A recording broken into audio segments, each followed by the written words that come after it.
कहानी दर्पण। लेखक शरद उपाध्याय। दर्पण उसे कभी भी अच्छा नहीं लगता था।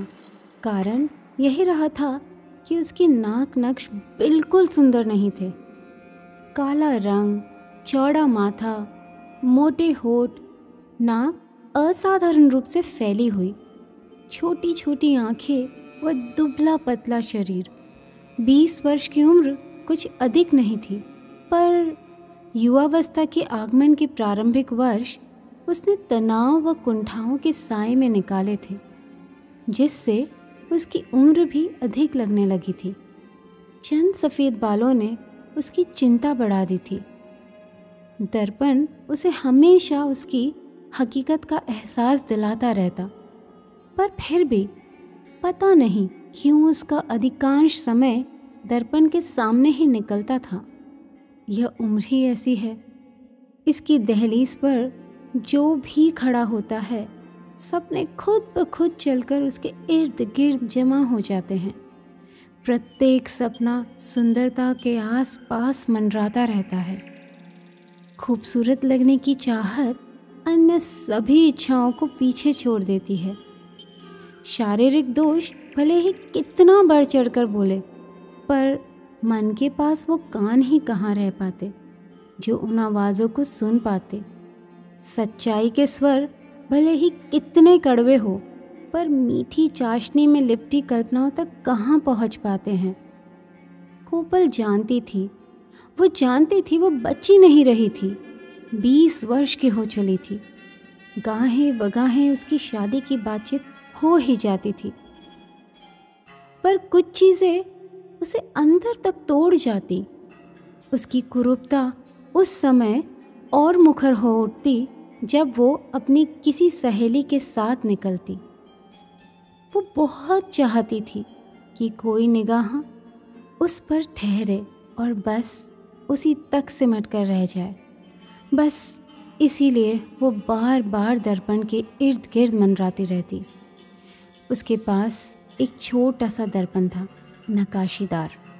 तरह तरह के स्वंग रचाती, कभी खुले बाल रखकर, कभी चोटी बनाकर, कभी चेहरे को बारीकी से देखती। मोटे होठों को सिकुड़कर इस तरह बना लेती कि मुंह बंद करने पर उसका स्वरूप पतला लगे। आंखों के नीचे दिखने वाली झाइयों पर न जाने कौन कौन सी क्रीम लगाती रहती। एक दिन गजब ही हो गया। जान से प्यारे दर्पण के उसने 3 टुकड़े कर दिए। बात यूँ हुई कि माँ ने किताबों के लिए 200 रुपये दिए और वो बाजार से चेहरे की क्रीम ले आई, तो माँ का हाथ ही उठ गया। यह अप्रत्याशित था। पहले बात कहने सुनने तक सीमित थी। यह नौबत पहली बार आई थी, पर नतीजा यह हुआ कि कोपल ने दर्पण को पटक दिया। उस दिन से कोपल का दर्पण से साथ छूट गया। उसे एहसास हुआ कि उसकी सोच वाकई गलत है। वो खूबसूरत नहीं है। उसे सुंदर दिखने का व सोचने का कोई अधिकार नहीं है।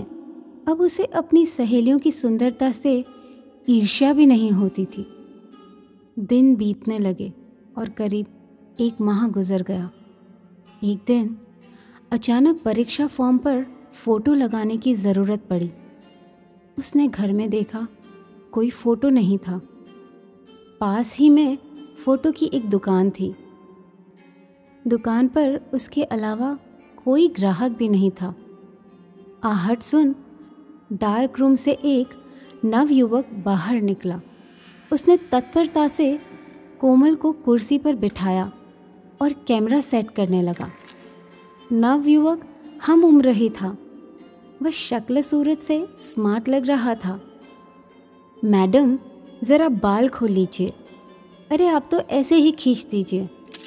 बाल खोलने से भला क्या फ़र्क पड़ेगा, चेहरा तो जैसा है वैसा ही आएगा। युवक हंसा। नहीं मैडम, किसने कह दिया? आपका चेहरा तो फोटोजेनिक है। आपकी आंखें अच्छी है। गर्दन तक खुले बाल रखेंगी तो अच्छा गेटअप आएगा। हाइट भी अच्छी है, पतली दुबली है, अच्छी तो लगती हैं। कोपल को लगा समय यहीं रुक जाए। जीवन में पहली बार किसी के, वो भी एक हम उम्र युवक के मुंह से, उसका हृदय जोर जोर से धड़कने लगा पांव उठ नहीं पा रहे हैं। जैसे तैसे फोटो खिंचवाया और बाहर निकल आई। घर तक कैसे पहुंची उसे कुछ पता नहीं। घर पहुंचकर उसने किसी से बात नहीं की, सीधे अपने कमरे में चली गई। माँ को अटपटा तो लगा पर वो चुप रही। जीवन का यह पल कोपल को बहुत ही सुखद, स्वप्रिल एवं अद्भुत लग रहा था। रह रहकर उसके जहन में फोटोग्राफर के शब्द गूंज रहे थे। एक पल के लिए उसके दिमाग में ख्याल आया कि युवक ने दुकानदारी की वजह से तो ऐसा नहीं कहा था, पर मधुर मधुर कल्पनाएं हकीकत पर पूर्णतः हावी हो चुकी थी। मन कुछ भी मानने को तैयार नहीं था। 1 माह का उदासी भरा वनवास मानो खत्म होने को तत्पर था। कोपल की आंखों में दूर दूर तक नींद नहीं थी। वो चुपके से उठी, लाइट जलाई। लाइट जलाते ही उसकी निगाह खुद ब खुद जाकर कोने में रखी थैली पर चली गई, जिसमें उसका टूटा हुआ दर्पण रखा था। उसने थैली से दर्पण निकाला, आहिस्ता आहिस्ता टुकड़ों को जमाया और पलंग पर रख दिया। उसका हृदय जोरों से धड़क रहा था। कांपते हुए हाथों से उसने दर्पण को उठाया और अपने चेहरे को निहारा। उसकी आंखें भर आई। वो युवक सच कह रहा था। वो तो बहुत सुंदर है। कितनी सुंदर है, कितनी सुंदर आंखें हैं और बाल खुले हुए बाल तो बस। तभी माँ ने करवट बदली, पर इस बार आहट पर कोपल ने पलटकर नहीं देखा। उसकी आंखें तो बस दर्पण पर चिपक गई थी। वो बस उसे ही देखे जा रही थी।